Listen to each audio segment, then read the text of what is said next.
প্রকৃতির এমন ভয়াল রুদ্রমূর্তি এর আগে কখনো দেখেনি পাকিস্তান।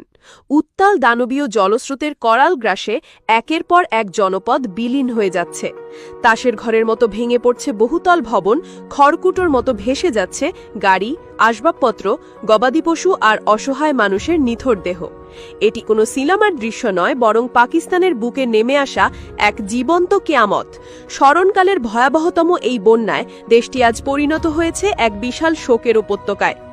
ইতিহাসের ভয়ঙ্করতম এই প্রাকৃতিক বিপর্যয় প্রাণহানির মিছিল দীর্ঘ থেকে দীর্ঘতর হচ্ছে। জাতীয় ও প্রাদেশিক দুর্যোগ ব্যবস্থাপনা কর্তৃপক্ষের দেওয়া সর্বশেষ তথ্য অনুযায়ী প্রাণহানির সংখ্যা ইতোমধ্যে ৭০৬ জনে দাঁড়িয়েছে।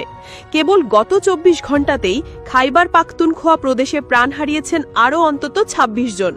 তবে এটি নিছকে একটি সরকারি হিসাব। বেসরকারি তথ্য মতে প্রকৃত প্রাণহানির সংখ্যা হাজার ছাড়িয়ে যেতে পারে, কারণ বহু দুর্গম এলাকা এখনও যোগাযোগ বিচ্ছিন্ন এবং অসংখ্য মানুষ নিখোঁজ রয়েছেন। উদ্ধারকারীরা ধ্বংসস্তূপ আর কর্দমাক্ত পানির নিচ থেকে প্রতি মুহূর্তে তুলে আনছেন একের পর এক নিথর দেহ। এই প্রলয়ের কেন্দ্রবিন্দুতে পরিণত হয়েছে খাইবার পাখতুনখোয়া প্রদেশ।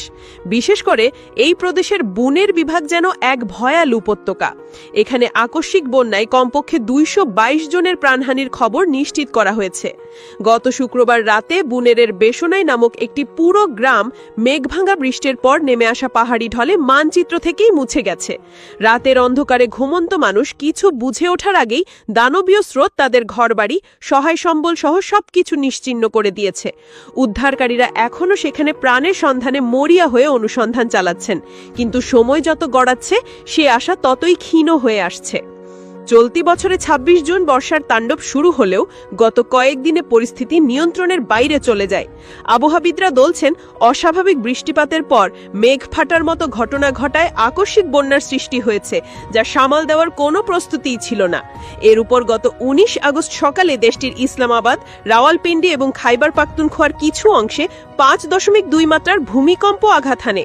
বন্যা ও ভূমিধসের সঙ্গে ভূমিকম্পের জোড়া আঘাতে দেশটির মানুষ চরম মানবিক বিপর্যয়ের মধ্যে পড়েছে।